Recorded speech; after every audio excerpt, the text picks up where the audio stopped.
Hello, BookShark BootCamp. It is your community manager, Jana, and today is Wednesday. This is session 3, our live about organizing your BookShark books. I want to just take a minute and just kind of check in with you guys, see how excited you are about your up and coming year. For those who are new to homeschool, this is completely a new way of educating in your home, your children. You're learning a new way. You're going to be teaching your kids a new way. There's some apprehension with that, I am sure. I do recall as a new homeschool parent being unsure about how it was going to all work together, even though I myself was homeschooled. It just is totally different from being a participant to being the instructor. And so throughout these sessions, I'm going to make sure that we just have a pause to take a deep breath and really just recognize that we are doing something that is completely out of the box for us individually and really for our society. Now, I know that homeschool is growing, and over the last decade, it has just really exploded. You may know way more homeschool people than you ever knew 10 years ago. It's becoming a little bit more acceptable in a lot of areas, and so for that, we are super excited, but you are stepping into a new way. And so just know that when we start anything new, there's going to be trial and error. There's going to be things that you're going to do well, and there's going to be things that are going to need improvement. So I want to make sure that as we are getting ready for your year, as you are getting excited and organizing and taking pictures and just also setting aside some time to understand that this is not going to be without its challenges, but I also want to propose that challenges don't have to be viewed in a negative way.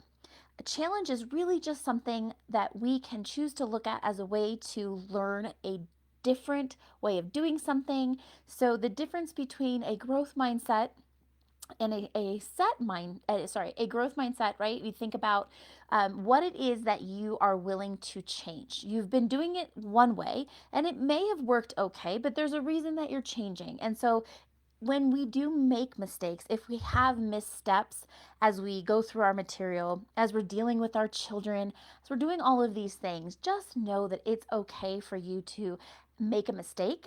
And it's just something that we're going to learn from as we go on. So that's just my encouragement as we get this session started. This is session 3 of BookShark Bootcamp. We're going to be talking about how to organize your homeschool. You now have hopefully received your box, or your box is coming soon. And we talked about, like, it's a little bit overwhelming. Those are a lot of books. Typically, depending on the level, you could be receiving 30 to 50 books from BookShark. That's a lot. So, this session is really going to talk about how you're going to organize those books so that you can remove some of the overwhelm. Some of the things, the anxiety that you're feeling, you're just going to have to start and figure out a groove, a rhythm for you and your family. But there's other things that we can control, right? Things we can control, things we can't control. So this is something that we can control. If we can get organized for our year, we can really set ourselves up for success. So if you think about homeschooling with BookShark, really want you to understand that you are building a library. Now, that may be exciting for those of you who grew up loving books, loved going to the library. For those of you where that's a little bit new, it can be overwhelming, especially if you are a person who likes organization, doesn't like clutter, maybe you're a minimalist.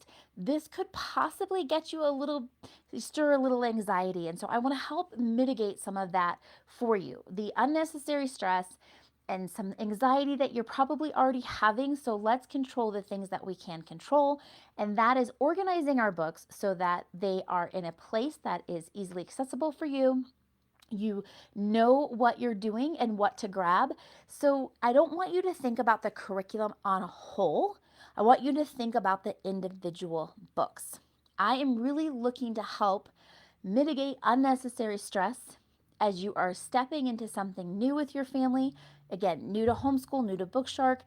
We just want to make sure that you feel confident in your decision and that you are ready to go when that start date, which you get to decide, happens. So think about, if you are someone who likes to cook or bake, you always make sure that you have all of your ingredients.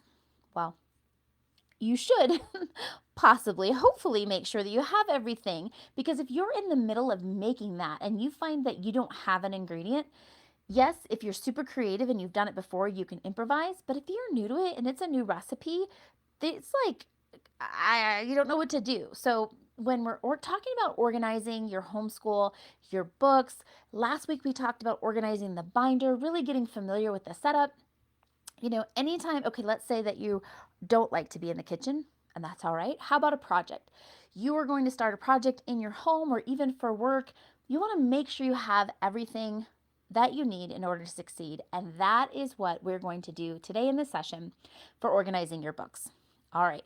Now, as we're talking about books, I want to remind you of the pro tip, which we talked about in session 1, to keep your books off limits until they are used. Once they're used, your child can have those books to read and reread as many times as they want. But if you think about in a traditional educational setting, the instructor does not hand over the entire year's worth of material to their students for a couple reasons. Probably because they don't even really necessarily know what they're going to use for the full year, and you do, so you have a leg up there. But also, there's that feeling not only of overwhelm that you're feeling, but think about your students. They look at that stack of books and they think, there's no way I'm going to get through all of this. But we talked about keep building that excitement, that anticipation. So you don't want them to read through all the books before you even get started, because I guarantee that in most cases you're going to end up with a roadblock when your student is like, I'm bored. I already read this. I already know this information. So it's a great tip to keep things running smoothly throughout the 36 weeks using BookShark. All right. Now, in order to get started, I'm going to grab a few things. We talked about having some address labels for this session. Now, there's a couple ones that you can have. These are 1/2 inch by 1 3/4 inch. That's what I'm going to be demonstrating here. We also say that you can try to use a 1 inch by 2 5/8 inch. That's a little bit bigger. And the variation there is because you can have a thicker book and the smaller ones don't quite wrap around or stick enough. And so those thicker ones might be a little bit better. If you are in the lower levels and you typically have thinner books, then the smaller labels might work great. The other thing that you're going to want to have is a plethora of different color Sharpies. So because I'm going to give you guys a couple different ways to organize your books. Here's some fun, Sharpies come in all different colors now. So that's really exciting. So you want to either have a printer that is able to print out the color codes that I'm going to be giving you guys for your levels. You can use a Sharpie to color your labels before you put them on, or you can just choose to print or Sharpie in the color and leave it the label white. So these are just some different ideas for you. You definitely could use a smaller labeler. We just kind of penned in the colors on some of these. It really just depends on your personality and what's easiest for you. We don't want to make this another thing that you have to do, more that you have to go out and get. So really just think about what you have, what's going to be the best. These are just some of the things that have worked the best over the last couple of years as we've been doing this boot camp. But please understand, we're giving you suggestions. If you have something that's going to work better, definitely try it. So when we talk about our colors, we're going to talk about that in your instructor's guides. We're going to be pulling out section 3, page 1 of section 3. So this is page 1, section 3 of Science F. Notice that at the top it's blue. In the language arts, it's typically teal. Science is blue and history is going to be purple. So that might really help you understand how to keep your things organized. So when you pull out these sheets, you're going to know right away this is science because it's blue. Now, that first sheet that I'm talking about, page 1, is actually your book list. And your book list will tell you what week that book is introduced. And that's going to be important for this organizational part. Now, the other thing, when I talked about the colors of the Sharpies, I want to give you an idea of how we cycle through our history and the colors that are at those levels. So you have A, F, and J. Those are world cultures. Those are history of world cultures. You have B and G, it's ancient history. C and H is modern history. And then D, E, I, and US high school are all American history, then we do have that world history for high school as well. So just to get an idea of the cycles of how those work. So if you do have students where you can't place them together in the same level, but you want them to be covering kind of the same time period, the same topic, that's a great thing to know so that you can kind of place them if you haven't already, if you're just thinking about it. Or you're thinking about the future where you're going to go through with BookShark. So that's a little piece for you to know. All right, so, and then those are going to be, you have the world cultures is a certain blue, you have the ancient is a certain green, modern is another color, and then the American histories are like an orange. But I'm going to actually give you a color key so you don't have to guess or write that down.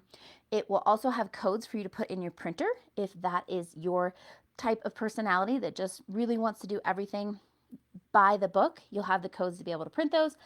For the rest of us who are like, it's close enough, you can definitely look at that color key and then just grab some things that are similar or close to it.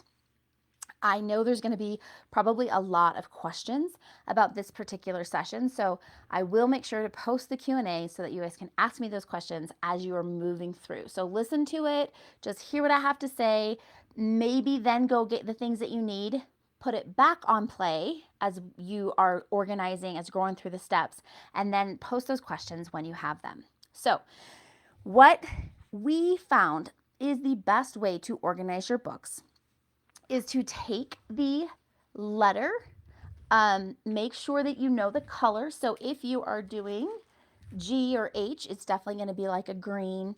If you're doing American histories, they're going to be like an orange. So if I was doing level G, which is a Kelly green, I would take out my book list for history, language arts, and science. And for the first book that it lists, it will say introduced in week 1. I would put I would put H for history, 1 for the week that it's introduced. I would put S is going to be still green. I would put, S for science, and then the week it's going to be introduced. So you're going to wrap that label, once you make it, around the bottom of your spine. So as it sits in your bookshelf, you'll know that S1 in green is your science, and you're going to pull that out the first week that you are starting your curriculum. Now, for this one, you're going to have the H for history, and let's say this book is introduced in week 22, it'll have the number 22 on it. So, and you're looking on your bookshelf, or even if you have them in a box, maybe up so you could see the spines, you'll know what book to pull out in what week that you're in. So the color represents the level, the letter represents the subject, and the number represents the week that you're going to introduce the book. Once the book's done, maybe place it in a different spot so your children know they have free reign with those books now that you've gone through them. All right, it's kind of a lot. Maybe it makes sense, maybe it doesn't. I'm going to post some pictures because some people are visual, and that really does help kind of get an idea of what I'm actually talking about. So your history and your science are pretty standard, right? H and then the week, S and then the week. Your read alouds for your history are going to be marked RA and then the week they're introduced. Your independent readers, you can mark those IR or RR if you would like, and then the week that they're introduced. If you have the lower levels, your language arts is going to be lettered K 1, 2, 3, and 4. So it's really easy to put reader K, reader 1, and then the week that it is introduced. If you have high school levels, higher levels, and you want to organize, you can put LIT for lit, and because it's more literature, we've gotten away a little bit. Even though we're going to be doing writing and stuff like that, we label those high school levels as literature and no longer just language arts. So lit is a great way to distinguish what level that is in. All right, again, a lot of stuff. I am super excited. I know that once you see it, once you start doing it, it's going to make so much more sense. I'm going to post some pictures. I'm going to post the color key. I'm also going to be posting a calendar, a blank calendar for the year starting in August all the way through July for next year, 2025. And I would love for you guys to either be able to print that out or take it and create your own digital template. I'm going to show you how we're going to organize the coming year, how to make sure that you are putting in realistic breaks and goals of how to get through your 144 book days that BookShark gives you. So that's for next week. But I want your homework for this week is to label your books. You need your section 3, page 1 for your book list so that you know what week. You're going to put a number next to the subject. You're going to pick the color of the level, well, however it works best for you. And you're going to get organized for your year. I'll post those pictures. I'll get that calendar posted by the end of the week so you guys can print it out for next week. And make sure to sharpen your pencils because we never want to put pen in our calendar. We'll talk about more of that why. Make sure to take pictures, you guys. I'm really excited for you to get organized, and I think each time you get into BookShark's books, every time you touch them, and you hopefully are getting excited about your coming year, and your kids are going to be excited too. Definitely post your questions. I'll get those answered, and I will see you guys on Monday for session 3 Q&A. Have a great week and have fun this weekend. Bye-bye.